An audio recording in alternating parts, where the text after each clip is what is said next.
Good morning, good afternoon, dear colleagues in Uzbekistan and in the UK. My name is Jamila Gulamova and I'm Deputy Director and Head of Education at the British Council Uzbekistan. And I'm delighted to welcome you at the Transnational Education Partnership Development webinar led by Universities UK International, UUKi, and the British Council.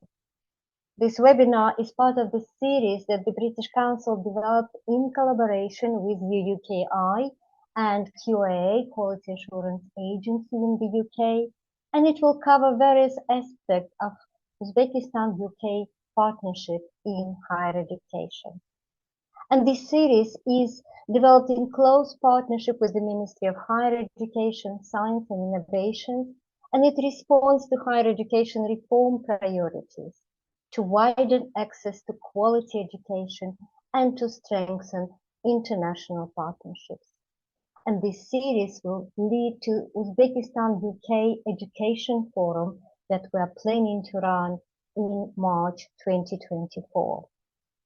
And of course, this series is also to respond to numerous requests that are coming from universities in Uzbekistan and the UK. And of course, reason being that we have already got excellent partnerships between Uzbekistan and UK, and we will be talking about it today. So before we start, I ask you to switch off your mobile phones or put them on a silent mode. We have got simultaneous interpreting into Uzbek and English. I also ask you to leave your questions in the chat and we will deal with them in the end of presentation.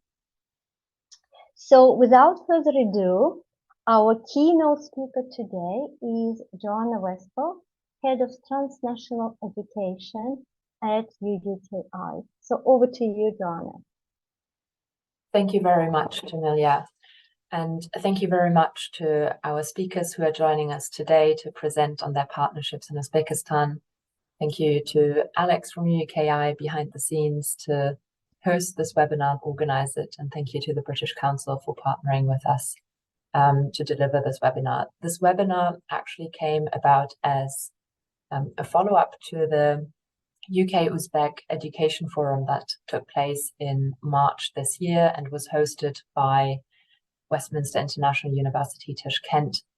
And we became aware of so many opportunities and so much interest for TNE partnerships between the UK and Uzbekistan that we thought it would be absolutely necessary and interesting to deliver a webinar to share the opportunities and to share the insights that we got at that event. So thank you again to our speakers today, Stuart Bannerman from LSBU and Stephen Wallace from the University of Westminster, to join us again to deliver this webinar.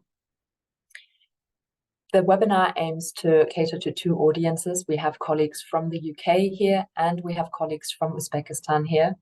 So we hope that this is interesting to both of you, both of these audiences. You may have heard some of the remarks because the other audience may not have heard them, but please bear with us, and there are lots of opportunities for questions later on, so please feel free to ask all the questions you have then. Just briefly to recap the agenda, I will start with a presentation on UK-Uzbekistan transnational education partnerships and how to develop partnerships. So the focus of this webinar is really the practical aspect of partnership development. And then we will have two case studies, and afterwards we will have a Q&A session and room for open discussion. So without further ado, I'll kick off with the presentation. Okay. Briefly, just to recap who Universities UK is and what we do. Universities UK is the voice of 142 universities across all 4 UK nations. You can see Scotland, Northern Ireland, England and Wales on the map on the right-hand side. And our aim is to shape policy that allows universities to deliver the greatest impact possible for students, staff, the economy and communities that they serve. And Universities UK International is part of the UUK family of organizations. We are basically the voice of UK universities on the international stage, and we represent them and act in their collective interests. And one of our key aims is, and you can see that in bold, is delivering growth, effective regulation, and impact of transnational education, alongside other aims such as supporting international staff and student recruitment, enhancing international research collaboration, or maximizing international experiences for UK-based students, just to name a few. And in our work, as you can see today, we work very closely with higher education institutions. We also work closely with sector organizations and government departments. We work very closely with the British Council and the Quality Assurance Agency, from whom we will hear later on as well. And our core activities are policy influencing, as I already alluded to, capacity building. We have regional and thematic networks for UK universities to come together and share best practice, learn from each other. And we publish insights and reports. And we also put on events like today. Moving on to transnational education and between the UK and Uzbekistan. Briefly, just to define transnational education. So we define transnational education as any UK degree program that is delivered outside of the UK. And this is quite an umbrella term because it can include partnerships, can include online and distance learning, and the probably most visible type of transnational education, which is overseas campuses, but it's not necessarily the most common type.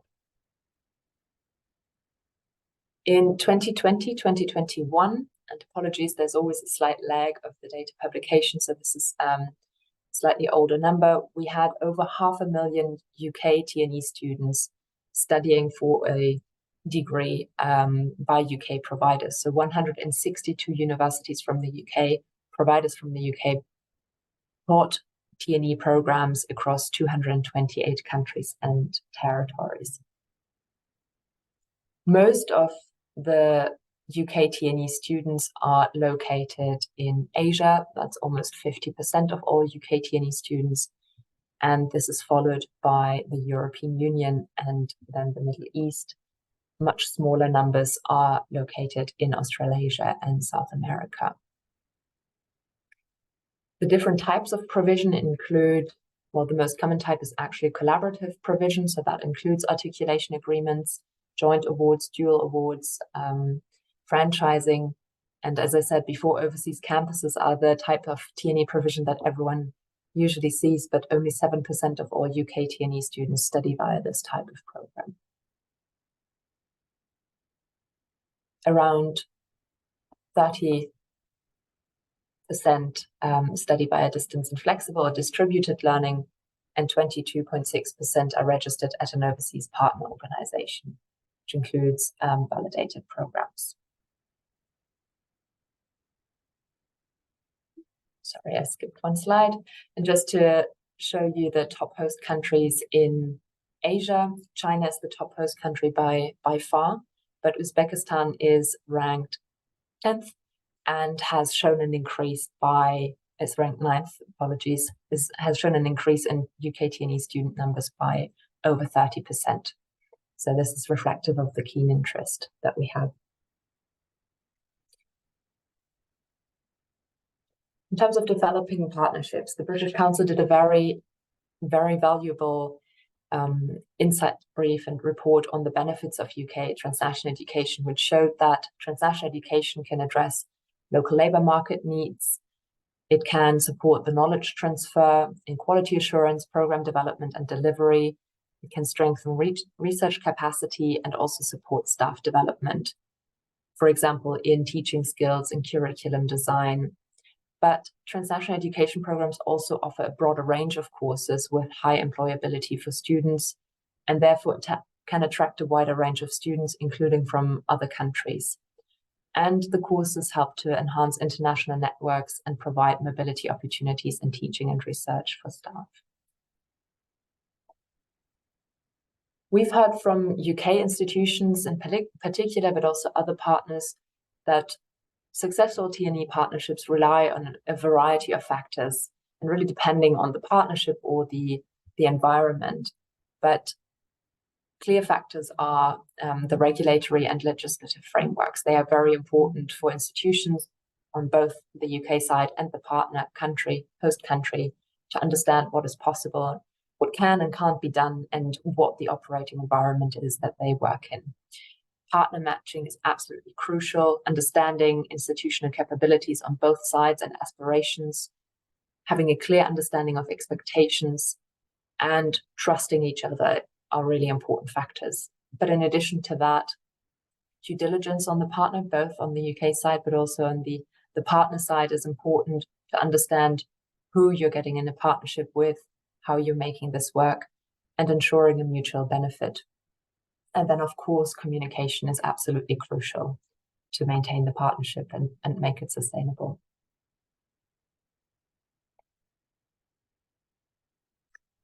In terms of what next, how to develop partnerships, we have a range of publications available on our website, and we're going to share the slides later on so you can access them via the links here on this slide. So we usually recommend to partners to learn more about UK TNE, the types of partnerships that there are. No one partnership is the same, and there are plenty of them. So you can really make them work for you. It's really important for both sides to establish their institutional strengths and needs. What are your unique selling points? What does your institution want to get out of a partnership? What type of partnership would most suitable fit these objectives? And then identifying a suitable UK partner or a suitable partner in the host country. So which university, which provider is the best partner in the proposed subject area and type of TNE provision. So of course there are rankings, but there's also in the UK at least the Research Excellency Framework, the REF, or the National Student Survey, which can be helpful to learn more about UK institutions and their strengths. On the other side, the British Council, of course, is available to UK institutions to learn more about who could be potential partners in the host country. And we are, of course, also happy to help with any questions or share partnership requests. So please feel free to get in touch, and my email address is also on the slide. Thank you very much for your attention. I'll stop here, and you can ask questions later on. Apologies, I just ruined the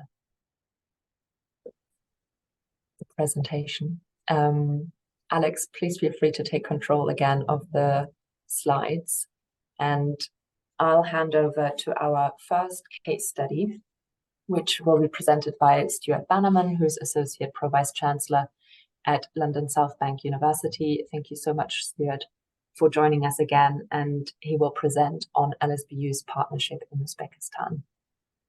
Thank you. Thank you very much, Joanna, and thank you for your very informative slides. I'm glad you put the list of participating countries in TNE and showing the kind of late entry in the charts from Uzbekistan and moving up quickly.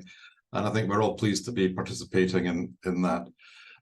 So you'll see LSBU Global, London South Bank University, a global operation. We also look after the digital and online. That's something which has happened fairly recently. One of the big things that's different about LSBU Global is that we are actually an academic unit of the university. So if you like, it's almost like an internal franchise, and all the programs that belong to the schools will come through LSBU Global. But increasingly what we do is we validate the programs of our partners in country. Now, team, who I'll come to talk about in a little while, slightly different. We're not validating their programs as such because we are providing the majority of the material. So it's what we would call validation plus. I think there's that interesting space between validation and franchise. So hopefully I could move on from this. There we go. I've got a little button at the bottom. Very brief introduction of the university. We base our strategy on UN SDGs, but we also have the university strategy, which works in 5-year cycles.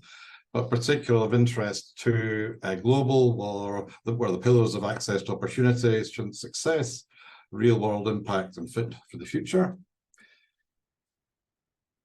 We're also a group, So we're not just the university, we also have colleges attached to us, which gives us the opportunity to really move from level 2 up into level 8 and beyond in terms of education.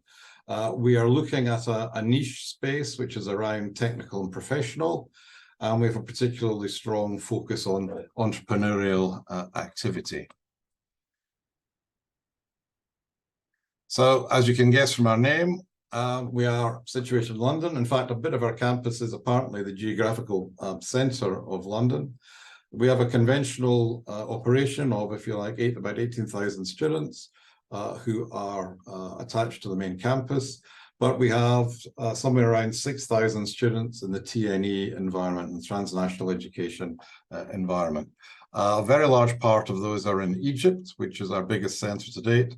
But Uzbekistan has become our fastest growing operation. We're also, I'd say, on the technical professional, very big on apprenticeships, which I don't have time to explain to you today, but another time for our Uzbek friends, perhaps I can go through what apprenticeships means, but it's a very big part of what we offer. We have been University of the Year for graduate employment twice, which again pushes this niche that we're very strong on the entrepreneurship space. And we like to get into this virtuous circle, teaching and learning, research and innovation, and into the enterprise and external engagement space. That's just to show our development from awareness to putting into practice, startup businesses and entrepreneurial graduates. In fact, our first connection with Uzbekistan was through the Creative Spark and our colleagues in the British Council. But you can see there are some of the organizations that we are connected with. I mentioned briefly of our partnerships around the world, and they are growing at a very quick rate. We used to be 50th in the UK for TNE. We're now about 20-something in terms of our numbers. So that's all moving on quite quickly. But we're here today to talk about Team University, our partner in Uzbekistan. So how did we get here? I think one of the things that was attractive to Team and coming to us was, I think we, mentioning the LSB Global, we are a dedicated unit, we are an academic vehicle, we are like a college, which looks after transnational education. So in some ways, it was easy to have the conversation with us about what was required there. There was also a hidden element here of COVID. I think COVID brought down barriers that otherwise might have made life a bit difficult, but because everyone moved into a virtual world, when we first started speaking to Team, we very quickly had to switch into the virtual world. But we went through our normal processes of approval, some very useful things actually in Joanna's slide, particularly around the due diligence. For us, something which I started a number of years ago, we do go to external providers for due diligence.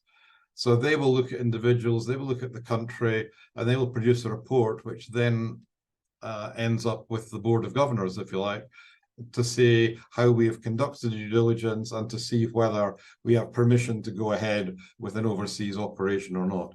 I don't know how many other UK universities go to externals. There's good value to be had. Some of them are very expensive, but I think in terms of the reassurances that are delivered through that process, I really couldn't recommend it enough. I would say, though, once we told the story of Team, which was a group of entrepreneurs who'd come together and had a discussion about why they weren't necessarily getting the graduates they wanted to come and work in their businesses, they then decided to start their own university. So they came to see us, they came to see other UK universities, and I then had to present this particularly to the quality side of LSBU. So I would say, here are a group of entrepreneurs who've not run a university before, who really want to do this, and we're going to work with them to build a new university with no track record as such, and it's all going to be wonderful. And you could imagine that that did cause a bit of a stir, but partly through the experience of the team that were working with Team University. So we had people who were very experienced in working with other Uzbek universities. They also demonstrated their qualifications and interest. And we very, very quickly established good rapport. Now, obviously, in COVID time, that was rather difficult. But one of the things that we did, of course, was establish a weekly meeting. At the weekly meeting, we brought in senior figures where appropriate. So there was a face-to-face on the senior side, great involvement, and probably, if I compare how we'd done things pre-COVID to what was happening in the COVID years, we probably had greater involvement and greater contact between the teams in Uzbekistan and in England than we would have had, if you like, in normal times, which I think is, you know, really interesting. And we've kept a lot of that scaffolding. So a lot of the scaffolding we put in place for the setting up of the operation, we've kept into the operational phase because we found that it's been very useful. We had a little bit of a breathing space because the first year of the program was a foundation year run by team. And then last year we started teaching our own degree subjects, if you like, through team. So that first year was very important to help them get established. But one of the things that we actually found when we went to see Team University, this is just to show how they presented us to their audiences, we found a great campus, which we'd only ever seen computer modeling of. We found a very relaxed space, which was contrasting quite strongly with traditional universities in Uzbekistan. And there you see a familiar figure presenting the partnership certificate to who was Erdogan, very much involved in the deanship at the time. And you can see, you know, happy smiles, good rapport, very important. Contracts are great, collaborative handbooks are great, but there's got to be that firm connection to make things work. But you need to be in the context of the country. So you can see they're bringing out our Vice-Chancellor, Professor David Phoenix. We did the rounds of Ministers of Science and Education, made friends, made sure that there was a smooth connection between ourselves and some of the key ministries, some of the key people who are overseeing the higher education space in Uzbekistan. And of course, we rely very heavily on our Uzbek partners for presenting the documentation for our collaboration into official channels. But again, I would urge any potential partners here to make sure that you understand fully the documentation that is going in. Now, not in Uzbek case, but we have had our fingers burned a little bit, perhaps, in previous collaborations when we weren't keeping as good a tab as we should have done exactly on what was being said in the documentation being submitted. No such issues in Uzbekistan. Model way of doing things. But they're also, you know, it was mentioned by Joanna that the forum hosted by Westminster, you can see Stephen listening attentively on the panel there. We were very happy to participate in that. So I think being part of the scene, networking, going through the formal channels, using the supportive channels that are there. You can see Tim and Denise. So Tim's the ambassador, UK ambassador in Uzbekistan, Denise, director of British Council. And, you know, it doesn't all have to be full-faced activity. We can enjoy ourselves too. I think the informal, going to the other events, supporting the other activities in country is also appreciated when we turn up. But also, you know, there are moments of levity in this activity where we can actually enjoy ourselves for a little while. Visiting the camp, as I say, was a fantastic experience, and it was a huge risk. We hadn't been there. We'd seen the computer models. We turned up, we found real students and real spaces doing interesting things. So it was a very relaxed campus, very good on its architecture, how they put it together.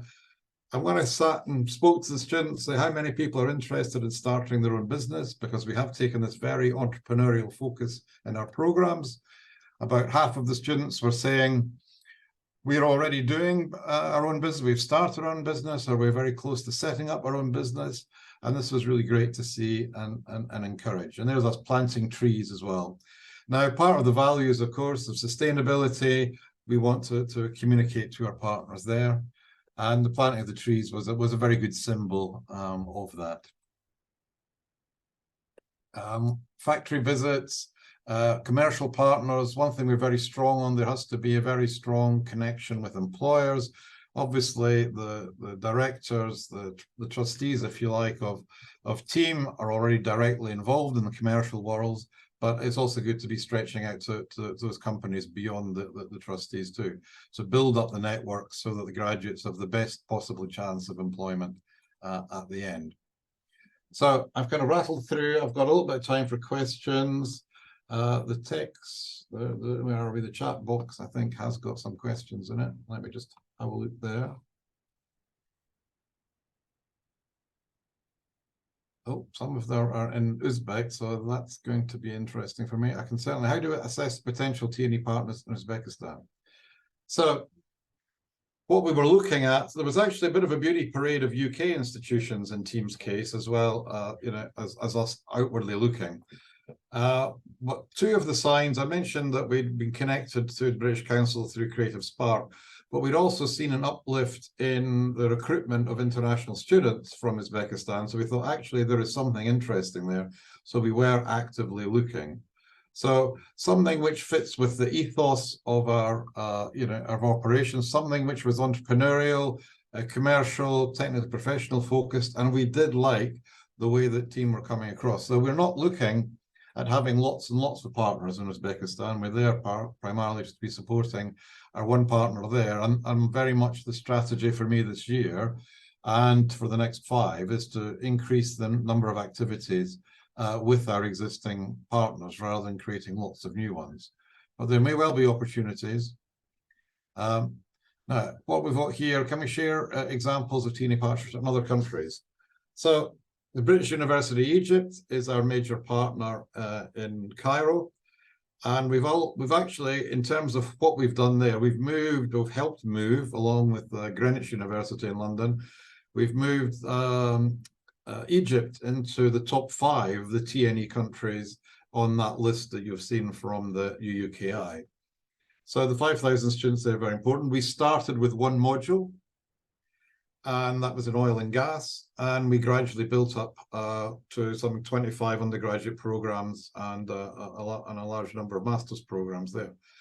Now, that was because we enjoyed working with each other, we understood each other, and through the model which we have, which is about encouraging local development rather than imposing exactly what we do in London on the partners, we found that that has worked very well. So I think if there's any advice to universities out there, is look to the strengths of what you can do with your partner rather than saying this is exactly what we do in the UK and this is how we want you to do it. Now, we've seen other universities falling away from some of the partnerships we worked with because perhaps they've been too keen to push the detail of some of the things they do in England rather than saying, is there good equivalence here? How does that work? And then considering it. So I think there has to be a good narrative for what happens in other countries. But if there's a quality justification for it, then stick with it. I'm sure they'll be sharing our presentations. What criteria are the most important for you? You know, I think they say it's a good match, and it's formal and informal. There has to be a good relationship for the partnership to work. We can't just fall back to contracts if things aren't working. We have to make sure that connection is there, and that takes time to build as well. Sorry, I've rattled through that rather quickly, Joanna. I think I'm just about on time. If there's anything else you want from me, you know, happy to hear. Otherwise, thank you very much for giving me the time to give a little about our case study of Team University in Tashkent. Thank you so much, Stuart. That was really insightful, and it's really appreciated that you're taking the time, and you're perfectly on time. Thank you also for already answering some questions. I think there will be more questions later on, so if you have some time to stick around, that would be really great. Thank you. Next, I'll hand over to Stephen Wallace, who is Director of Transnational Education at the University of Westminster. And Westminster University has had a very long partnership and presence in Uzbekistan. So we're looking forward to hearing about the partnership with Wyatt now. Over to you, Stephen. Thank you for joining us. Thank you, Joanna. That's great. So I'll just see if I can get the slides to move on. I think I've done something. Oh yes, here we are. As Joanna says, I'm Stephen Wallace. I'm University of Westminster's Director of Transnational Education. So I have the privilege of looking after our partnership with Westminster International University in Tashkent, or WIAT, as we know it as. And I know there are some colleagues from WIAT on the call this morning, so they'll also be able to help with any questions that we might have. Also, thanks to my colleague, Joe Cowling, who kindly put this presentation together, which I'm just going to take you through now. So, first of all, just a little bit about the University of Westminster itself, particularly for colleagues in Uzbekistan who may not be so familiar with us as an institution. We were originally founded in 1838 as the first polytechnic in London, with a mission to educate the working people of London. We stay true to that mission today, with the majority of our local students, our British students, coming from the greater London area. And from a variety of different backgrounds, and we see our role very much to help them fulfill their potential for the future. We became a university in 1992. We previously were before that known as the Polytechnic of Central London, and then we had the right to award our own degrees, etc. We have 23,000 students on our programs here in London, and a further 10,000 students on our TNE partnerships across the world, of which just over 5,000 are in Uzbekistan. We are a central London university with campuses in Regent Street, Marylebone, Cavendish, and Harrow. So we say that the City of London is our campus, and we have buildings and teaching dotted across the city. The university has a long and proud history of global engagement. We have a large number of international students. So about 30% of students on our undergraduate programs are from outside of the UK, and about 70% of our postgraduate students are from outside the UK, and they come from over 160 different countries. So this is a picture of our Regent Street campus, just down from the BBC and just up from Oxford Street. And this is what we refer to as the headquarters of the university. So turning to WIAT itself, Stuart talked very eloquently about TEAM, one of the newest or newer partnerships in Uzbekistan. We are one of the oldest, if not the oldest. So we were a partnership with Uzbekistan started in 2002, and WIAT was founded as a collaboration between the university, the foundation of the President of the Republic of Uzbekistan. At the time, it was the first international university in Uzbekistan, and it had a distinctive model of transnational education in the sense that WIAT only offers our degrees, it doesn't offer anybody else's degrees, and it doesn't offer local Uzbek degrees either. It was developed as a capacity building project. The British Council put out a call, and to which we responded. In 2022, we celebrated the 20th anniversary of the partnership. So there's a picture for those of you who've not been to WIAT, not seen it. That is a picture of the main and the original building at the front, and there are a number of other buildings. It has a campus in the centre of Tashkent. So student numbers have grown over a period of time. Our first cohort back in 2002 was around about 120. This year we have over 5,000 students studying there. They're taught by local staff with significant international experience. As you would expect, the medium of instruction is English.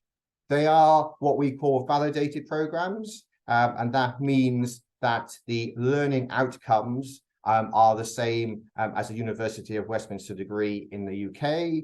However, the course content might differ slightly to be more suitable for the local market. There's a picture of our Vice-Chancellor attending graduation.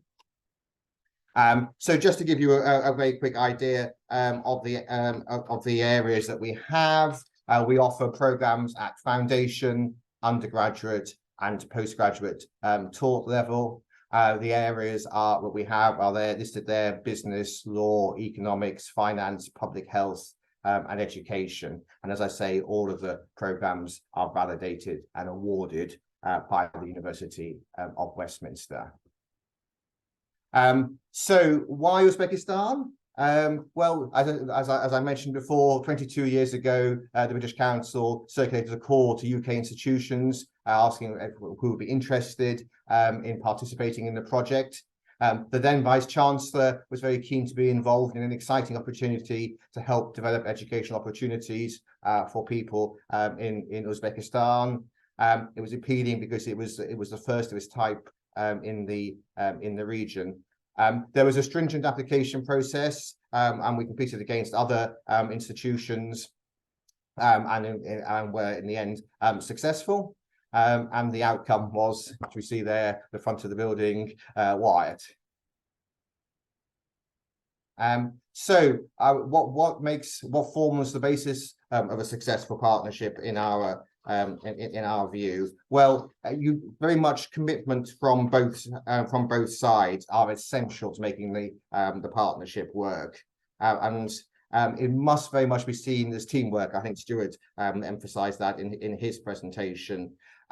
You know, both sides have to be fully committed to it. We see it very much as a basis for learning from each other. You know, we learn masses from colleagues at Wire, from the things that they're doing, and we very much enjoy that.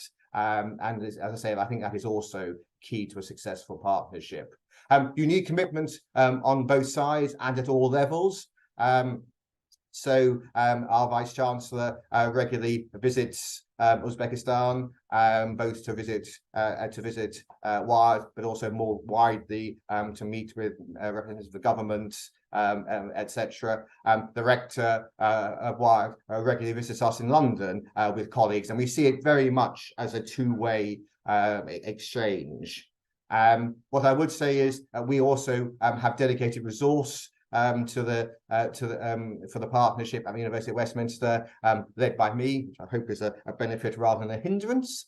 But also we have dedicated teams here who, as I say, support the partnership. It's also important, I think, to look, you know, widely.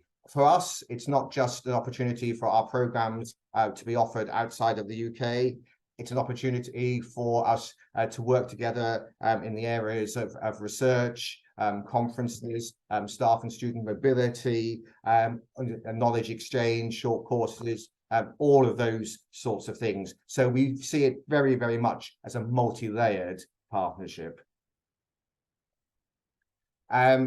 What I would say is, for those who are embarking thinking of embarking upon the partnership, it does take time to develop a successful partnership. Do not think that it will be completed overnight. It takes a huge investment of time to be successful. Ensure that you have champions, people within your own institution who are fully committed to the programme and who will be ambassadors for it. Again, you need to ensure that everybody is working together. Be clear on expectations, particularly on time scales. Ensure that everybody is working on the same expectation and the same scale. Also, I would say be responsive to the needs of your partner, and that reflects on both sides.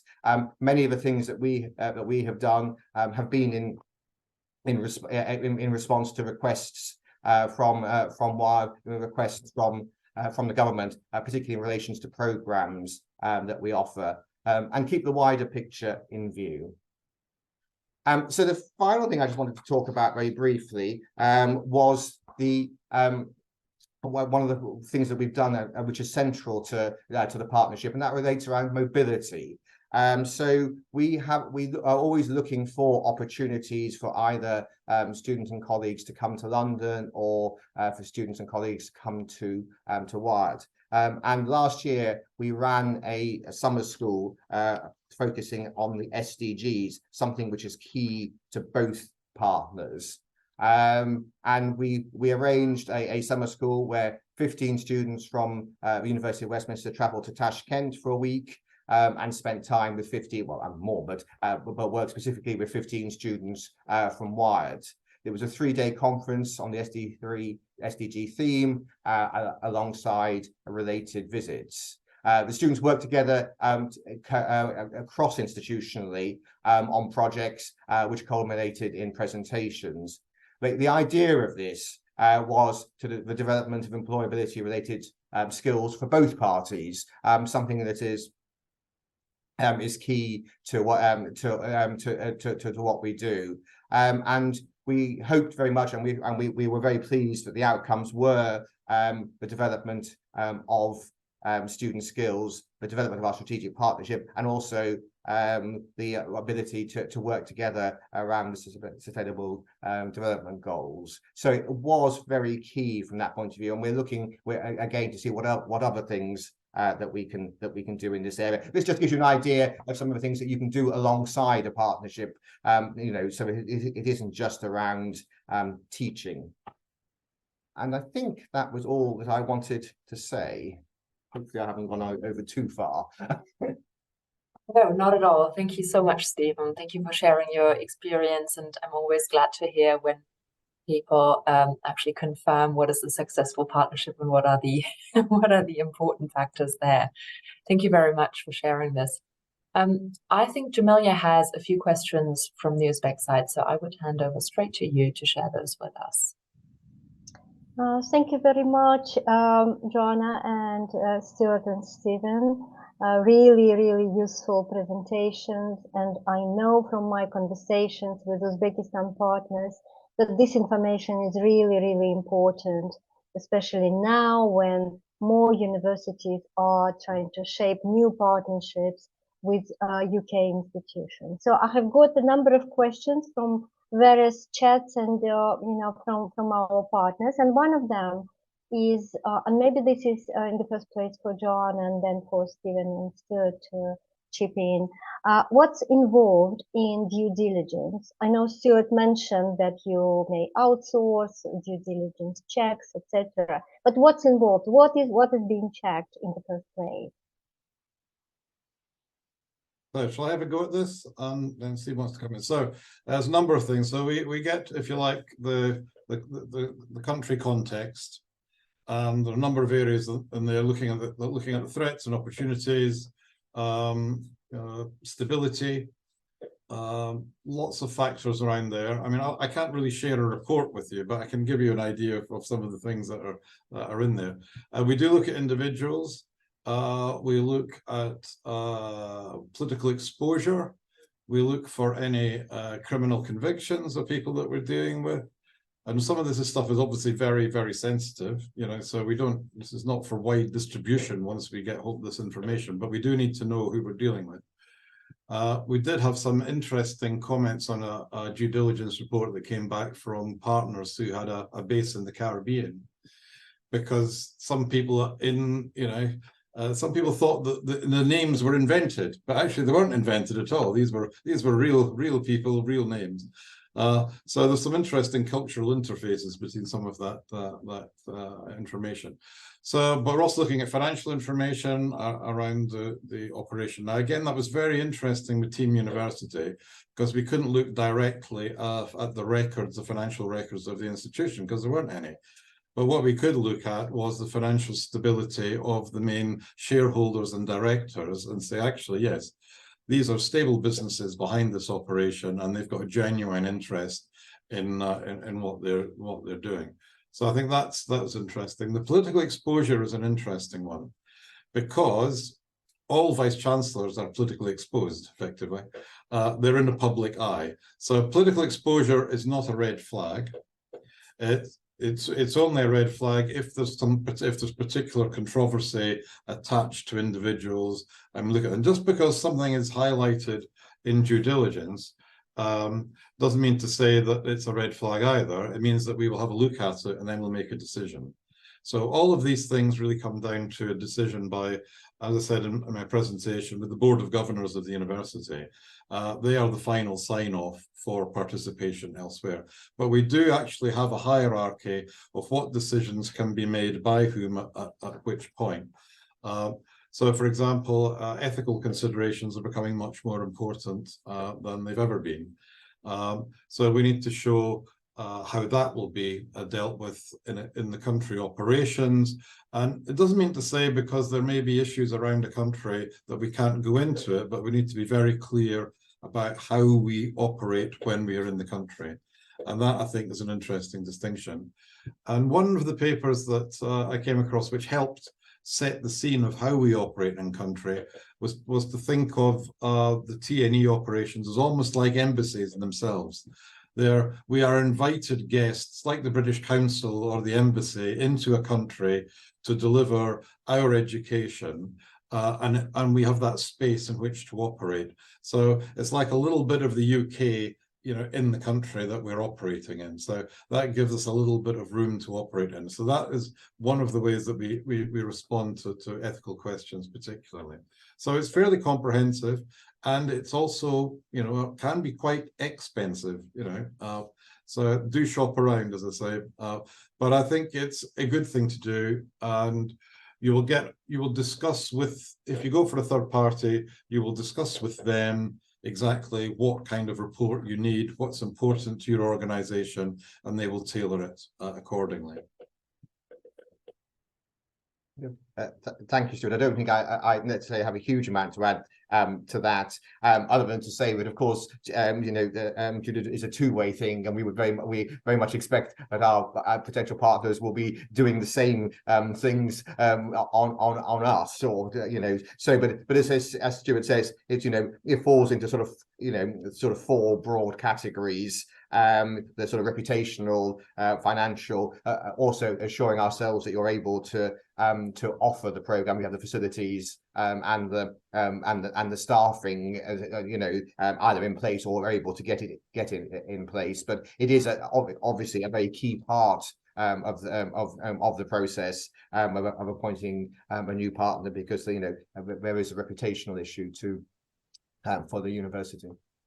But can I start to look at the facilities again? Because of COVID, we couldn't see, so we couldn't visit. So we actually had video tours conducted by our partners, and we were asking them questions as they moved around. It's a bit like a sort of real estate purchase. It was the video tour live, and that was quite helpful.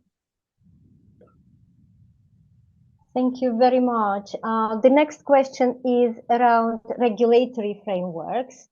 So the question is around, what regulatory frameworks are used when TNE partnerships are set up, and in this case, between UK and Uzbekistan. You want to go first, Stephen? Or So shall I go? Shall I go first? Well, all our programs offered overseas are subject to our requirements within the UK, both the national ones and also our own specific requirements at the university. So all and that is key. The quality assurance aspects of the programs are completely within the control, in our case, of the university. So it has been made, programs are subject to the same annual inspections and periodic assessments as any program in the UK from that point of view. Yeah, I would just add so there's some specific things that we put into contracts, so data protection, various things that the UK requires, bribery law. There's lots of things that come into play. So we actually do spend more on lawyers than we do on due diligence externals, but that is necessary really to go through the contracts and make sure we're clear on the UK side. But obviously internally you will have your own your education laws. Egypt's a good example. For example, they changed the law on international branch campuses. That triggered a lot of activity, and we then need guidance both in country and from the UK to make sure that we're adhering to the requirements. So there are different levels of inspection required. So I would be, encourage anyone who's interested in taking programs in country to have a critical friend in country, make sure you're fully up to speed as to what the requirements are. Sometimes you're required to join organizations, governing councils in countries.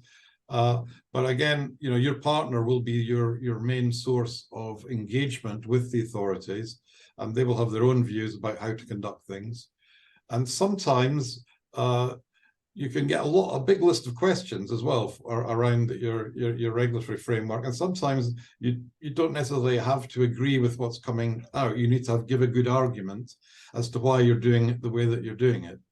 And so I wouldn't advise being overly robust in response to regulatory requirements, but sometimes, especially if it's a new law and new things are happening, you can actually present a case which might actually become precedent for how things happen in countries. So I think, again, a good dialogue, but some obviously are more prescriptive than others. So the more prescriptive they are, particularly in things like taxation presence, make sure that you understand what's involved in transfer of tax or payment of tax in country. That can come back to bite. So lots of different elements.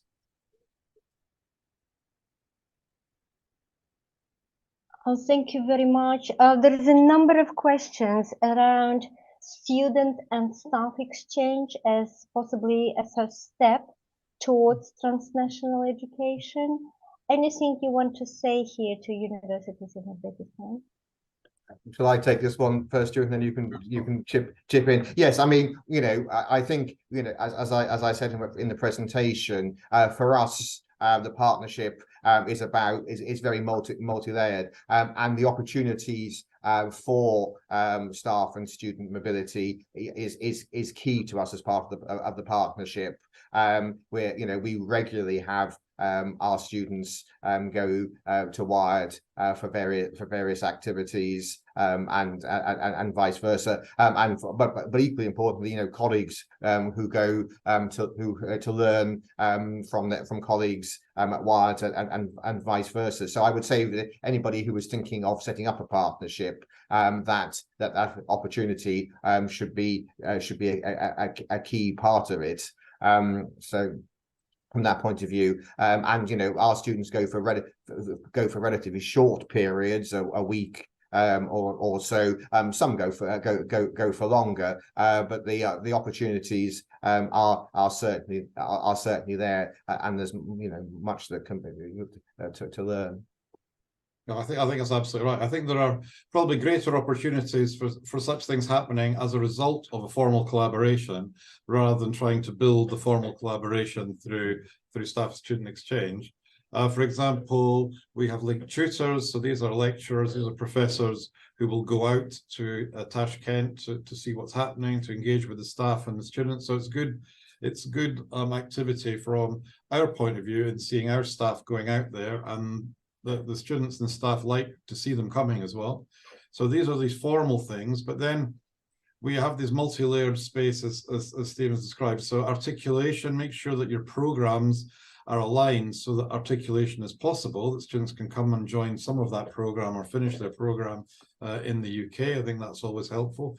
But the summer programs are also a possibility too. Now, yes, particularly in undergraduate, a lot of our students have actually gone in the summer. But if you set up a summer program, we have, for example, opportunities for all our TNE partners to send students at the same time in the summer. That provides a good opportunity there. And similarly, in the formal management of our partnerships, we have partner conferences. So we will have our partners coming in to one of our transnational partners for a conference about good practice, or marketing and recruitment, or student welfare, or some quality assurance space. So that gives those participating in the collaboration the opportunity to meet their peers from other collaborations, which I think is also an interesting space for personal development. But particularly when you've got things starting to happen, lots more things come out. So research and enterprise is also a space there as well. So researchers generally have their views on their international collaborations, what they want to do, but sometimes there are real things that come out. So Jamila, we've been very grateful to the British Council for the support around Creative Spark, as I've mentioned. But I think there are also other opportunities for KTPs, knowledge transfer projects, other government questions that might be answered by a project that the university could get involved in with their partners in country. So there's lots of things that are there. So what I think we want to do is try and create this fertile space where lots of things can grow out of it. And the partnership is strengthened by, the more layers that they are. So you want to get away from it being a transactional relationship. It shouldn't be a transactional relationship. It should be about student experience, opportunity, and then seeing how much can grow out of that one connection.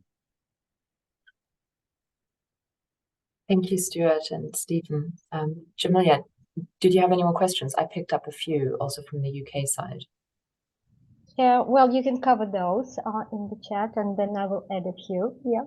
Great. So one question from a UK participant was what opportunities there are, what interest there is in types of provision beyond franchise and validation. That question was addressed to me, but I think, Jamilia, you might be much better placed to respond to this potentially. No. No, yeah, you go ahead and then.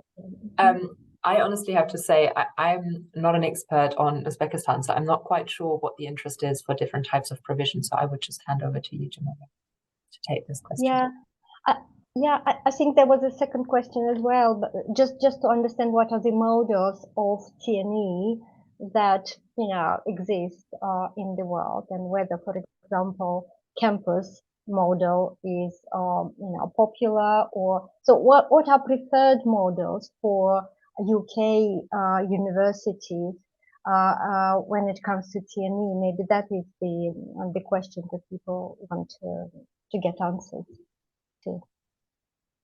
I mean, Stephen and well, I would say perhaps, I mean, I don't have an answer, but I think what I would say is there is no preferred model. I would suggest that, but each market, each country will, and each partnership is very specific to the needs of that particular partnership. So it isn't a case of saying, oh well, everybody must want to have a branch campus, or everybody must want to do a franchise, or whatever it might be. It's finding your partner, talking to your partner, discussing from both sides what is mutually beneficial to both sides. And to use an expression we use in the UK, one size does not fit all. So, and I think it's probably better to be as flexible as possible, certainly in the early stages, because if you go to a potential partner and say, we'd like you to come and say a branch campus, and that's not what they want, then they're going to say no and walk away. But if you go and say, we'd like to work together, what are the opportunities for us to work together? We've perhaps wondered about a branch campus, and then that gives them opportunity to say, well, no, we don't want to do that, but we'd like to have some articulation, we'd like to have some mobility, or we'd like to have some franchise, whatever it might be. Great, thanks, Steve. Yeah, so maybe just add to that to say that there are different audiences as well. So, I mean, degrees are fantastic, undergraduate, postgraduate, even cooperate on research degrees. But there are other students who need different things. So if we look at particularly the 25 to 40 age group, very often they're in employment, they're looking for professional development, they may be looking for other ways of participating. So one of the things that COVID's done is really opened this world of online education, but very often pure online is not something that can either be recognized in country or not necessarily what students are wanting. So this blended approach where you can have part of your program online and then attending a learning center, teaching center for some of your program to be delivered face-to-face, I think is a good mix. It's certainly if you're busy at work, you simply cannot have the time to go and do a full-time program, or maybe even even block teaching might be difficult.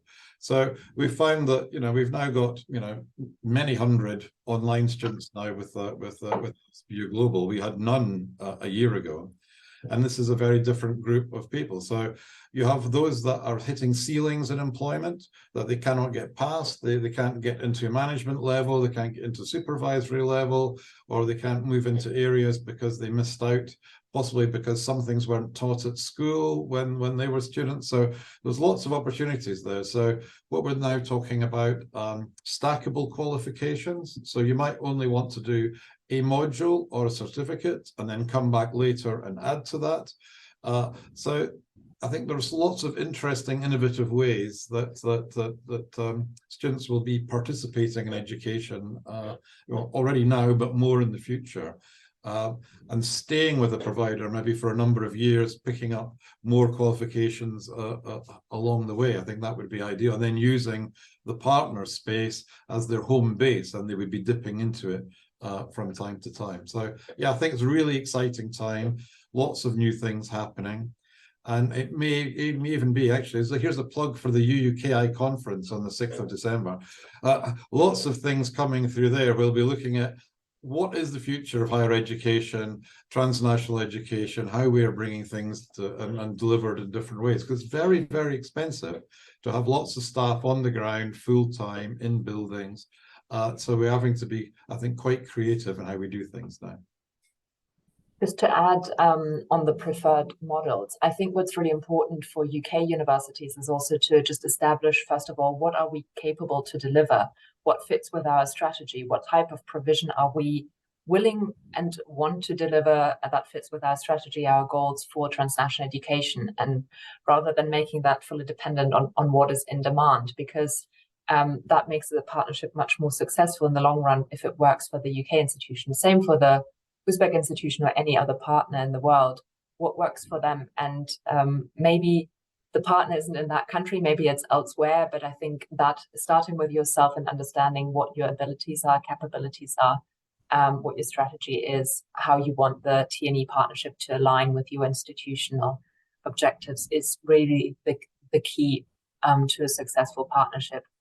And I'm sure, as far as I can see, at least, our Uzbek colleagues are really, really interested in partnering with the UK, that they are open to discussing all different types of models.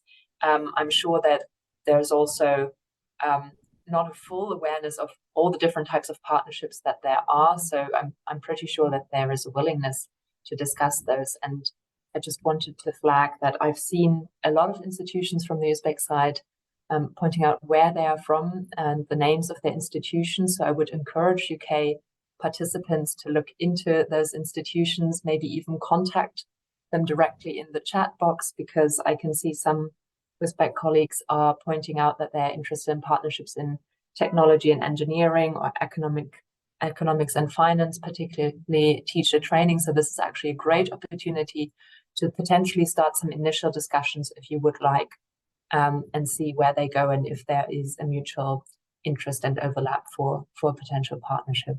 I just wanted to add that. And Jamilia, I'll hand over to you if you had any more questions from. Yeah, there was a question around validations, and people are asking what's involved, if UK validates their programs in Uzbekistan. So what's involved? What are key things that university needs to go through? Well, shall I go first? I mean, just to be clear, one of the things that depends slightly whether or not it is franchise or validated.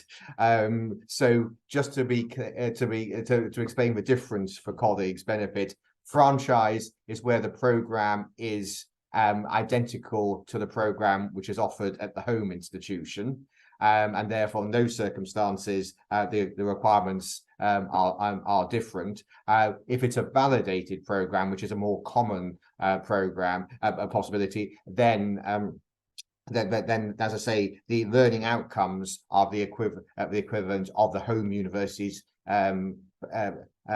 provision, but the content might be different. I mean, we could do a whole session on validation itself, but if I perhaps just try and sort of summarize it, and then Stuart can come in and point out the bits that I've missed out. But basically, for a validated program, it will be normally a single program or a group of programs. then the partner institution would need to, in conjunction with their partner, produce a syllabus basically, and all the necessary paperwork around that, course handbooks, module descriptors, etc. And as I say, I don't think we want to go into any of that sort of detail this morning, but you need to produce all the paperwork around it. Find the necessary staff to teach on the program, ensure they've got the necessary qualifications, etc. And then the validation event itself basically looks at all that and ensures that it meets the requirements of the home university, alongside ensuring that any necessary facilities are available, learning resource centres, etc. Stuart, how does that sound as a very quick summary? I think it's pretty good. I mean, it's so why do we look to do the two different things? I think it's an interesting question.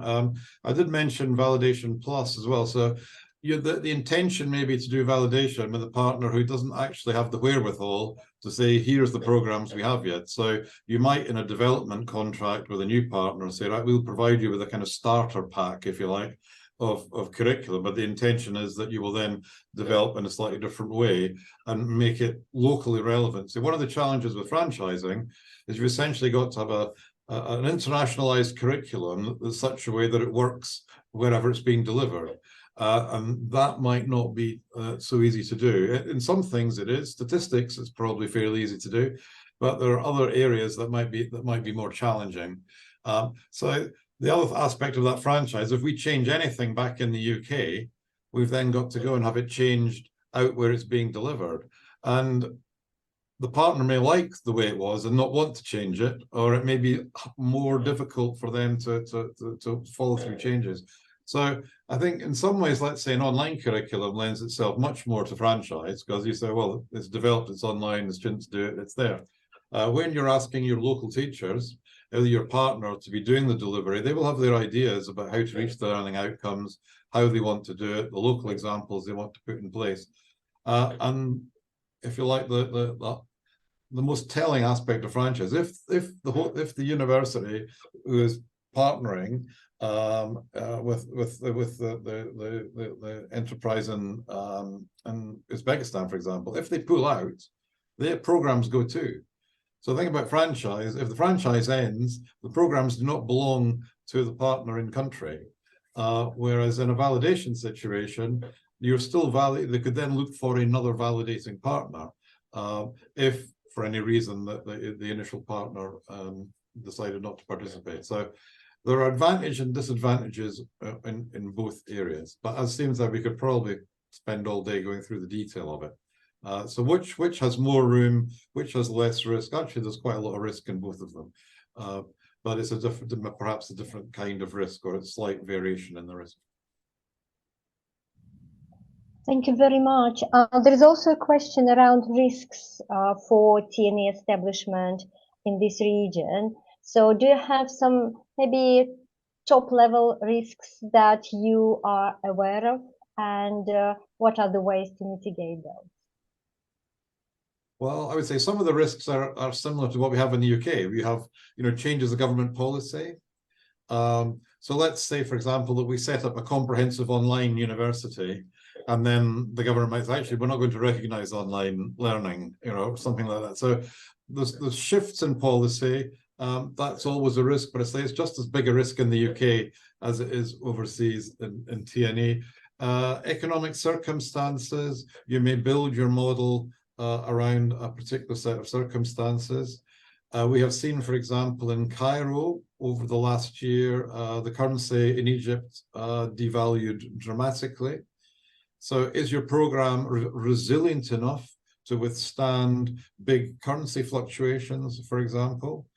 That is an area that's not often put into, let me put it this way. When you do the business planning stage and present it to your board of governors and for approval, we tend not to have too many variations, but it should be a bit like a weather forecast. You should have like 100 possible variations of how things can work out, and you'll maybe plot, the best path through them. Business plans tend to come in one flavor often. This is how we see the numbers going. maybe you might get a high and a low. But actually reality is going to be much more, variable than presented at the start. So, building flexibility, building sustainability. Very often, from my experience, I've been doing this for a long time now, very often you might get to where you want to go, but the road that you take might be changed along the way. So I think make sure you've got flexibility in your mechanisms and your approach. And I think we've done quite well with some of our partners because of flexibility.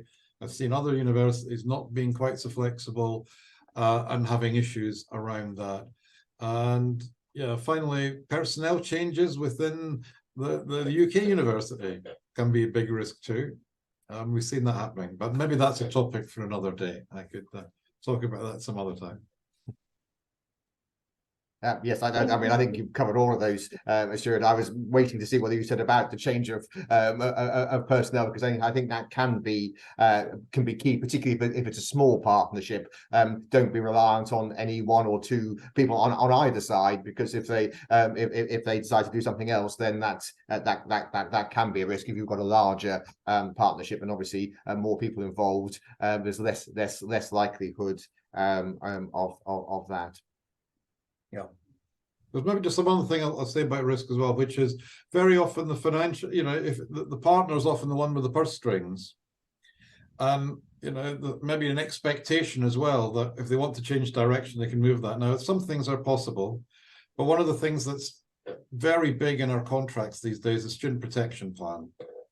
So the student protection plan is there to say, what happens if you wish to pull out of doing a particular program or change the way that you do things? So lots of things are possible, but the default is the students will be taught out to the end of the program. Even if it's down to a small number of students, we must stick with that. So that's quite an interesting one to push out, because that's not necessarily understood by partners initially. That's one thing that we have to spend a bit of time going through. And yet we understand circumstances will change, and sometimes that hit has got to come back to the host university too, and seeing how things will happen. Sometimes you could move students from one program to another, but only if the students want to do that. If they say, actually, no, we like this is what we signed up for, and please deliver it for us, that's what we have to do. Thank you very much. And here is a very important comment and a question. Colleagues are saying that most TNEs are based in the capital. Do you have any plans to reach out and move to regions? That's a very, very, very, very good question. I mean, in our particular case, we have a very long-standing partnership with Wyatt of 22 years. So probably would not be looking to directly expand. However, depending on what Wyatt itself might have the plans to do, then as part of that, we might see a move outside of Tashkent, outside of the capital.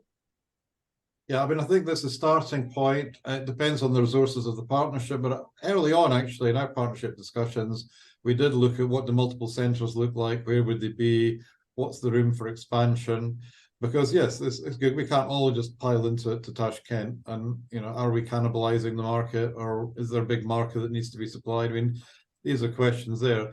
The learning centre model I talked about a little while ago, I think is something we can use. Remote teaching, we can do other things. So you can have a small learning centre perhaps, but there may actually be a big demand for a particular subject in a particular place. So I think whatever it is, as Stephen said earlier, it's got to comply with the resourcing requirements of the university. Is it the right kind of place? Are the students being looked after properly? What is the student's experience? And again, I'll go back to this validation versus franchise. If there's a franchise, it's got to look very much like how it is delivered in the UK.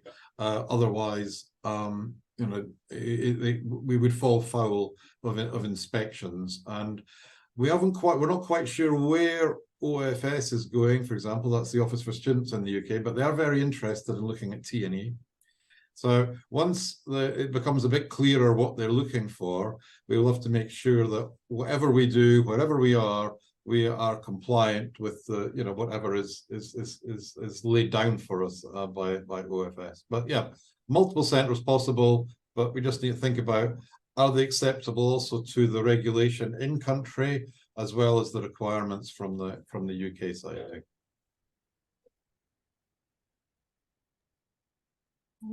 Thank you very much. And in the audience, we have many pro-vice chancellors, you know, in charge of international relations and heads of international departments. So the question is whether Oh, I think we lost Jamelia. I'm sure it was going to be a very interesting question. Yes. I can, yeah, Jamelia seems to be gone. I can suggest an alternative question, which would also lead quite nicely on to next steps. From a UK participant, the question is whether you can say anything about Uzbek regulatory requirements. So if there are any specific licenses that are needed. Sorry, Jamelia, I see you're back. I'll pass on to you after that question. Yeah. Well, sure. Certainly, for our point of view, when we had to start with Team University did not have a license to operate. It then had to go through the appropriate government channels, and that's why I would advise, you know, a good critical friend, as I said, to guide you through what's required. Are the claims being made by your potential partner correct? Now, if it's already an established partner, a state university, for example, they may be constrained in ways which private institutions are not, or they may not be. But it's to get all of that advice fairly early on, so you don't build expectations. And managing expectations, I think, is absolutely key to successful TNE. But it's usually not impossible. So I think even really demanding regulatory frameworks, and we've been through a few higher education councils, ministries of education, higher education, different parts of the world, is understanding who they are and sometimes speaking directly to them, because you can misunderstand formality sometimes. We're actually getting through and sitting down, as I showed in my presentation, sit down with a Minister of Higher Education or Education and Science, or whoever's looking at, you know, again, leverage some of the wonderful people who are in this call, British Council, the British Embassy, other organisations, well, DIT, whatever, can facilitate discussions which will allow the kind of knowledge to be gained. But also you're making friends. You know, we can look at all of the formal partnership sides, but you've got to be making friends.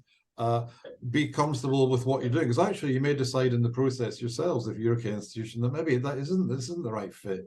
Maybe, you know, we've dated, but we're not going to walk up the aisle, kind of thing. That's all useful stuff. So again, don't feel you've overcommitted earlier on, but be honest with the partners. But you know, feel the mood in the room, get the advice, get the support, and that opens your eyes, I think, in lots of useful ways. Yeah, I would endorse that completely. I mean, you know, because the advice you do need to get the independent advice, and also, you know, the advice or what the requirements differ depending on what it is that you want to do. So an early conversation, I would suggest, with the Ministry of Higher Education, you know, would be a very sensible first step. Thank you. Thank you very much. And I know this is a very important topic, and we have got many colleagues on the call who are just about to establish, you know, TNE partnership, you know, relationships. So we will be organizing our second webinar, again, with the UKI and many TNE partners who are working with Uzbekistan and the Ministry of Higher Education, Science and Innovations, just to explain all the internal procedures, all the regulatory frameworks that are being updated at the moment, because this function moved from the quality inspection to the Ministry of Higher Education, Science and Innovations. And we are in touch with the ministry about that, and we will be asking them to give us an update on how things are and what are the procedures and what are key steps for TNEs to be established. So this is the subject of our second webinar that we will be organizing in January, but we will be confirming the dates with Joanna. So yeah. And also a quick question from various colleagues, whether they can contact you direct. I know I was cut off, but you know, maybe you have already answered this. Yeah, so people can contact. No, we haven't, but yes, colleagues are very welcome. Very welcome too. Okay. Opportunities. Can I just plug the conference that Stephen's Westminster will be hosting, you know, in March? That's a good place to come along and meet people. Jamila will be there, Stephen will be there, I will be there. Lots of people will be there, and it's a good place to meet and chat and have that informal, you know, understanding, as well as being in country. I think helps a lot. Sorry, Joanna, it's a shameless plug too. Yeah, absolutely. Just to say on the forum, it's Uzbekistan UK Education Forum. It will take place at Westminster International University in Tashkent on the 4th and the 5th of March next year. We are shaping the program of the conference at the moment, but key themes are around global trends in higher education development. They are around university governance, quality assurance, inclusion, and TNE development. And overarching theme is how universities are contributing to positive change. So this is really important kind of theme for all of us to talk about, and very importantly to agree on some very concrete steps that we will take together. So as part of the conference, we are planning some sessions where UK partners can meet Uzbekistan partners and have some, you know, more focused discussions about concrete partnerships, because in the chat we have lots of questions, you know, from various universities who want to establish partnerships in some particular areas.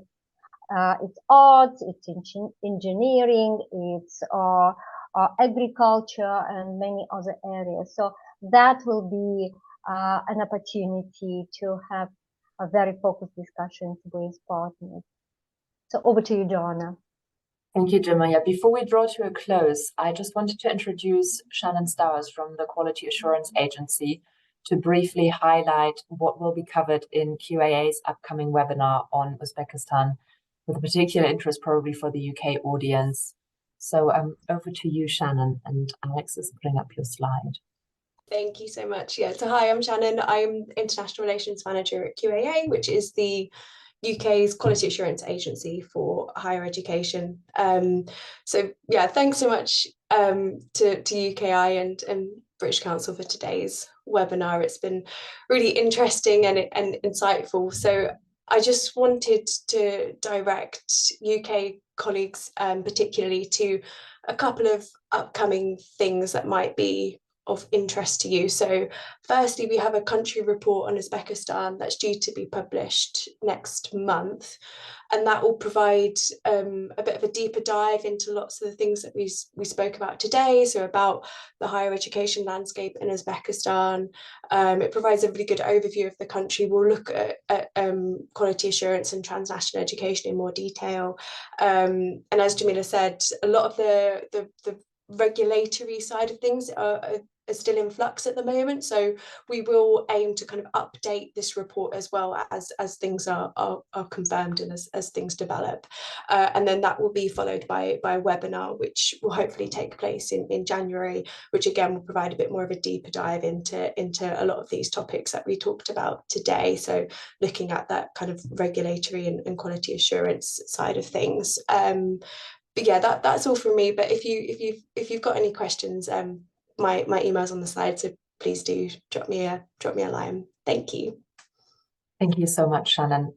Thank you everyone for your really interesting questions. I thought that was a really interesting discussion round. Thank you to Stuart and Stephen for sharing your wealth of information, experience, and advice as well for operating in Uzbekistan and establishing partnerships with Uzbek partners, but also sharing the UK perspective. Thank you so much, Jamilia, for co-chairing this event with me, and I look forward to working with you on future webinars. Thank you, everyone in Uzbekistan and in the UK for attending. We really hope this was useful. And as you can tell, there's lots more coming up in the future, more information on the regulatory environment in Uzbekistan, but also higher education policy areas. So please stay tuned. Do get in touch with either Jamilia from the British Council or with me if you have any questions on how to develop partnerships. We're here to support you and interested to hear from you what you're planning. So thank you very much all.